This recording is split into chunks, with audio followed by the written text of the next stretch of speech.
Krishna, Hare Krishna, Krishna Krishna, Hare Hare, Hare Ram, Ram Ram. You all hungry, sleepy? Okay, just bear for a few more minutes before we go for appreciating Krishna in the form of his remnants, Mahaprasad. So, not taking much time. Wanted to say so much, but just one time, everyone raise your hands. Hare Krishna, Krishna Krishna, Hare Hare, Hare Ram, Ram Ram, Hare Hare. So coming back to, because time is short, so coming back to where I ended yesterday, if you remember, mostly what Sanatan Dharma temples, the Hindu mandirs, what they claim and what they say. One common question comes up. We don't want to worship Krishna. I ask why? Because he makes everyone beggar in the streets. He takes everything, all possessions, and make beggar. Rather we worship Shiva. He gives so much money. Beautiful husband, beautiful wife. We don't want to worship Krishna. And there's a verse in Bhagavatam. Dev asur manusheshu je bhajantu suram asuram pray dhanino bhojan natu lakshmi pate hari. Shukdev Goswami saying. So mostly people have this idea that, this was one of my subject. Last month I was in Guyana and there was one TV interview. They invited me for one TV interview there, and the anchor there asked this question. Generally we Hindus, everywhere in the temple we hear that if we worship Krishna, he will take all our possessions and will become beggars. So that's why there is a fear. We don't want to worship Krishna. So what you have to say on this subject? And there was a live telecast, broadcast, so all Hindus can hear this. I said this is completely wrong. It's a wrong concept. That by worshipping Ganesha, by worshipping Devi, by worshipping Hanuman, by worshipping Shiva, we will get all possessions. And if we worship Krishna, then we all just bhajan, just chanting. And why you people worship Krishna? You are the ones, people say this, promoting Krishna as Supreme Lord. I believe Hanuman is Supreme Lord. Some people say, I believe Shiva is Supreme Lord. So what I say, you say is not important. What the law book says, Ramayana, Gita, Bhagavatam states, that's more important. Our mind is not authority. Scriptures is authority. When Srila Bhaktivedanta Swami Prabhupada, Swami Maharaj Srila Prabhupada, when he was preaching in America, this question was being raised to him. Many media, they ask this question. They ask many questions like that. And they ask, why this is so, why this is so. I believe in this, I believe in this. And he became a little upset and he said, you say, I say, you say, they say, I say, we say. You say, they say, I say, we say. They say means scientists say, they say, they say, they say. What is the authority? I say, we say means scriptures. If you don't believe scriptures, if you don't believe Bhagavad Gita, if you don't read Mahabharata, how many of you read Mahabharata? You keep Mahabharata at home? Scripture Mahabharata? No one. Why? It's a fear. If we keep scripture Mahabharata home, there will going to be big Mahabharata war at home. That's everywhere in India. They don't keep Mahabharata book at home. It's a wrong concept. Even if the scripture Mahabharata not home, every home has a Mahabharata. Because there is no scripture Mahabharata at home. That's why there is war. And if you keep Mahabharata Granth book at home, there will be no war. If you read Mahabharata, the Satvat Grantha written by Ved Vyas is pure in nature. It's a wrong concept amongst Hindus. But I can prove everyone has Mahabharata book Mahabharata at home. I can prove this. How I can prove this? With two examples. How many of you have Bhagavad Gita at home? Raise your hand. Bhagavad Gita. What is Bhagavad Gita? Bhagavad Gita is a portion of Mahabharata. That's why you having Mahabharata book at home. Now you may think, oh, that's why there is fight always, because I am keeping Bhagavad Gita. And second is, how many of you seen Mahabharata on the television? Then why you see Mahabharata? Why all objections is with the book Mahabharata? Why you see Mahabharata then on television? That means you are seeing Mahabharata everywhere. It's a wrong concept. So there are many misconceptions amongst Hindus. Misconceptions. That if we worship Krishna, we will become beggar. We don't have anything. And I have so many examples to prove this. It's not true. The foremost example, Yudhishthir Maharaj. The elders amongst all the Pandavas, Yudhishthir Maharaj, once upon a time, after the battle of Mahabharata, he came to Krishna and he said, Krishna, I want to ask something from you. And to surprise, Krishna is wondering, my devotee never ask anything from me. They are nishkam. They don't ask anything. Even if I want to give them something, they don't ask anything from me. Even though I am the one who fulfill everyone's desires. First canto Bhagavatam. Akamo sarvo kamo va moksha kamo darihi. Krishna said, I am the one who fulfill everyone's desires. If you come with desire, or if you come without desire, or if you come with a desire of liberation, mukti, I am the one who can give you and deliver everything. Why you have to run here and there? Because I am Supreme Lord. See, I am not saying this. One who is supreme is claiming this. In Bhagavad Gita, he raised his index finger and put on his chest and he said, Aham sarvasva prabho matta sarvam pravartate itti matta vajante ba buddha bhav samanvita. I am the Lord of everyone. Everything emanates from me. Who besides Krishna has ever said this? Tell me.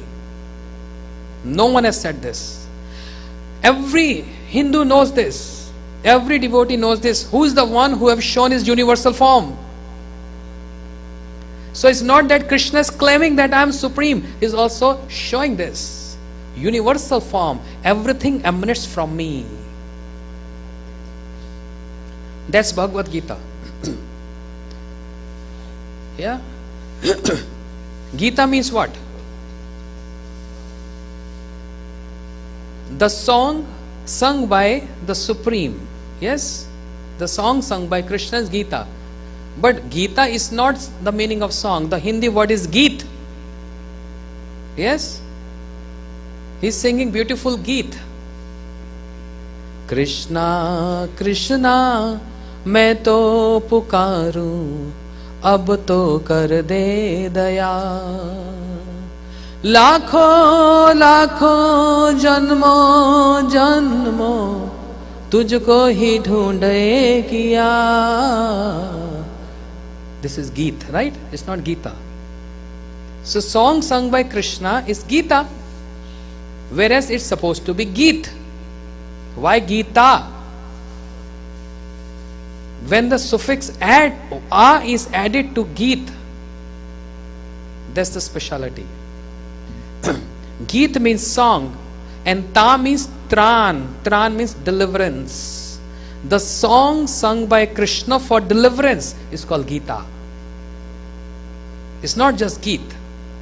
Bhagavatam has Gopi Geet, Brahmar Geet, Yugal Geet, Pranay Geet. The song sung by the gopis, this is Geet. But when the song is sung for deliverance, it's called Ta, Gita. Tran, Paritranaya Sadhuna, Vinasha Dushkritam. Paritran means deliverance. That's the difference. So Gita, Krishna claims I am supreme. And Srimad Bhagavatam is the form of Krishna. In Srimad Bhagavatam, 2nd canto, again Krishna raised his index finger and put on his chest, and he claimed, Aham evasam evagre, nanya sat asatcha param, pashat aham yo avshishyati, so asmi aham. I was the one before creation, I am the one in creation, and I am going to be always present after creation, after destruction. I, Krishna. So Yudhishthira Maharaj said, I want to ask a boon from you. Krishna said, my devotee never ask any boon, even though I can give everything, even though I want to give them muktis. Salokya shashti samipya surupe ekapmayut dimana grananti vinamat sevanam jana. Devotee said, no, I don't want this 5 kind of liberation. I only want what? Your loving service. I just want your loving service. So why my devotee Yudhishthira? He wants to ask anything from me. So Krishna asked Yudhishthira, okay, what you want? Tell me. Yudhishthira Maharaj said, I want to become emperor. I want to become the king of the whole planet. Krishna was surprised. Your mother is also like you, and you are also like your mother. She also asked something so difficult, I was difficult for me to reconcile, and you also asking something which is difficult to reconcile. Who is the mother of Yudhishthira? Kunti Devi. Yes? Kunti Devi. What she asked from Krishna? Something so difficult which Krishna can't digest. What Kunti Devi asked? Vipadunu santuna shashvat tat tatr guru bhavto darshanam yasyat punad bhavad darshanam. He said, Krishna, give me troubles and calamities. Give me vipatti, calamities. And Krishna was surprised. Never I found any devotee came my temple and ring bell and say, today give me 5 calamities. You know what they sing in Hindu temple? Sukh sampati ghar aave, kasht mete tan ka, Om Jai Jagadish Hare. Everyone familiar with this? And you know the meaning of this? Krishna is saying, no one comes and ring bell and said, today Prabhu, please give me 5 kind of disease and 5 troubles. Kunti Devi asking for this, something so strange, asking difficulties. And Yudhishthira, you are son of Kunti, also asking something so difficult. You want to become king, but all those kings want to become my devotees. All the kings want to become my devotees means what? Amrish Maharaj, Bharat Maharaj, all this in Bhagavatam. Why you want to become this trouble? Yudhishthira Maharaj said, because people, they have these rumors that anyone who worship you, they become beggars. And I want to show with my example, it's not true. I worship you. You are with me all the time. And I want to show to the entire world that I am the devotee of Krishna, worship Krishna, and He make me the king, the emperor of the whole world. Krishna said, oh, that is the intent of you asking this. I'm just cutting short story, it's a very long story. I have no time. Other example, Dhruv Maharaj, who went to forest. And he was just 5 years old. And with 6 months of severe austerities and penances, he achieved the Lord, he had darshan of the Lord. And what Krishna gave him? I make you king of 36,000 years of the planet Earth. For the duration of 36,000 years. Dhruv Maharaj. Prahlad Maharaj. What Nrsimhadev gave to Prahlad Maharaj? He made him the king of the whole Asuric dynasty. When Ravan got killed, what Shri Ram did to Vibhishan? Coronation ceremony. Vibhishan, now you go become the king of Lanka. No, Prabhu, I don't want to leave you. I want to be with you. I want to worship you, serve you. No. Lanka is empty without king. Lanka is mine. You have to go and serve Lanka as a king. So Vibhishan, on the order of Ram, became the king. Sugriv. Shri Ram also sent Sugriv. You become the king of King Purusha. Kya? Kishkinda. Kishkinda. You know, there's so many. I have a list of examples, evidence from the scriptures, which is a wrong conception of my Krishna. That anyone who worships, he becomes beggar, poor. And the best example everyone is familiar of is Brahman Sudama, who was having nothing. When he came to Krishna, nothing. His wife begged from the neighbor handful of chip rice, the raw, which is not even cooked, and it was tucked under his dhoti. He came to Dwarika. You all know the story. And he didn't want to give this to Krishna. He didn't want to give this. But Krishna found, oh, you're hiding here. I want to grab this. No, no, no. And all fell on the ground. And Krishna took one handful and he ate that. He about to take the second one, but Rukmani caught the hand of Krishna. No, no, no, Prabhu. Rukmani reconciled this situation and so smartly. Shri Rup Goswami, our Acharya, described in Padyavali how Rukmani reconciled the situation of Sudama. Loudly she said, Prabhu, Krishna, your friend, everyone know in whole Dwarika, your friend came visiting from so many holy places. And tomorrow everyone going to ask prasadam. If you're going to eat all prasadam, what I'm going to distribute to others? She said this loudly so that Sudama should not feel bad about this. But she whispered something else in the ears of Krishna.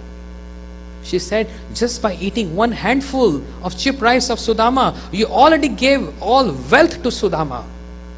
And by eating another handful of chip rice, would you like to give my hand in the hands of Sudama?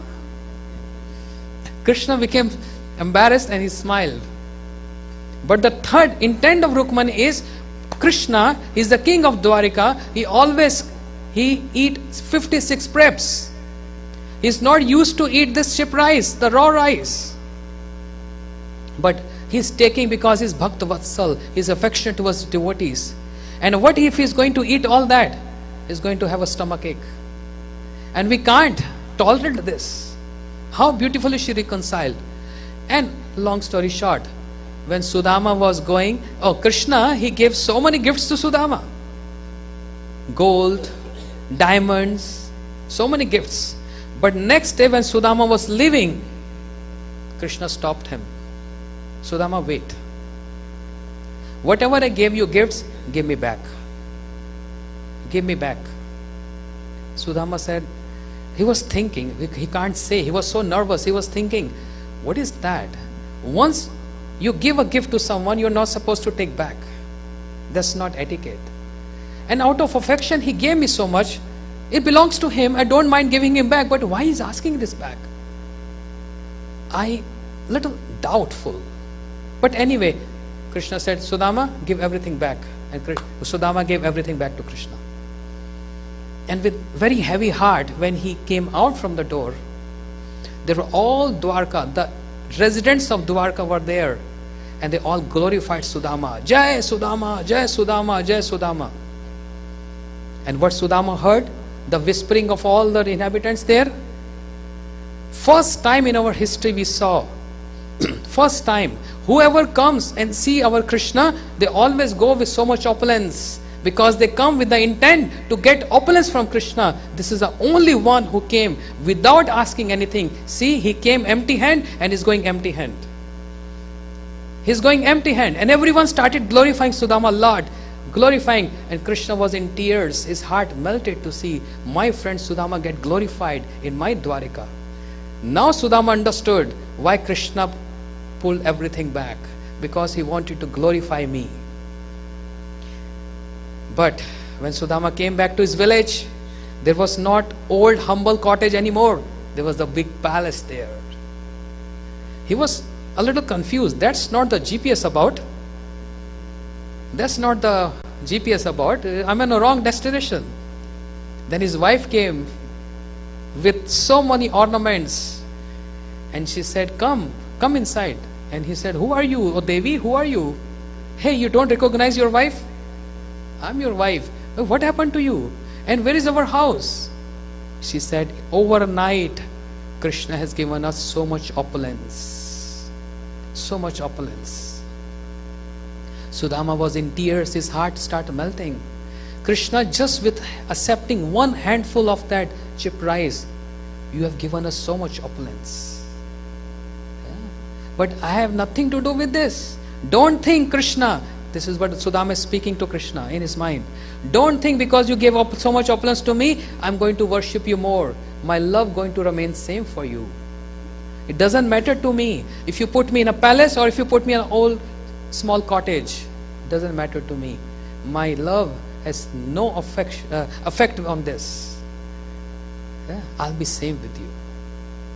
So there's a number of examples where Krishna is not making anyone beggars.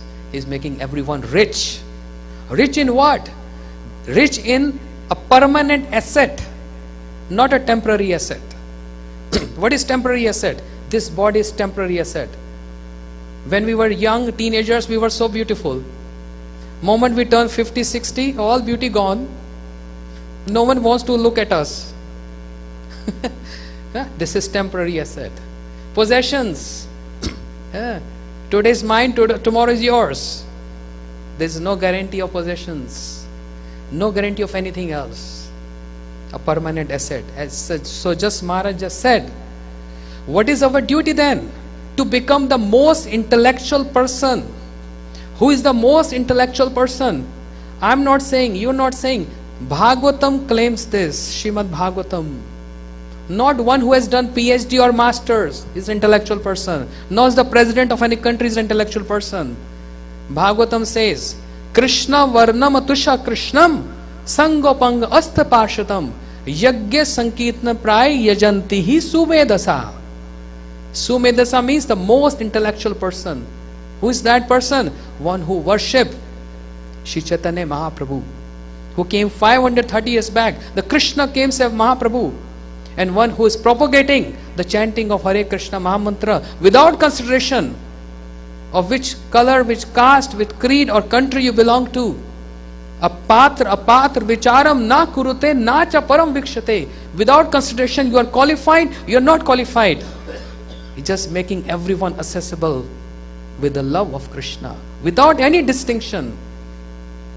Yajanti sumedasa, the most intellectual person. Therefore, without consideration, one who is sannyasi or grasta doesn't matter. Our Bhaktivinoda Thakur is saying, Grihe thako, vane thako, sada hari bole dako. Grihe thako, vane thako, sada hari bole dako. What is saying? Doesn't matter if you are in householder or sannyasi. What are you supposed to do? Hare Krishna, Hare Krishna, Krishna Krishna, Hare Hare, Hare Ramo, Hare Ramo, Ramo Ramo, Hare Hare. Gai Gaura Madhu Sware. Mahaprabhu is singing this sweetly. So Mahaprabhu is singing, he's relishing and he's sharing, is caring. He wants to share this with all of us. You also can extract bliss and make this a permanent asset by chanting Hare Krishna Mahamantra every single day of your life, to make the every single day of your life the most successful day. Because at the time of death, when we are leaving this world, will not be in lamentation, will not be in any misery. Considering that, every day I utilized in worshipping my Lord, my Krishna. Thank you so much. Hare Krishna.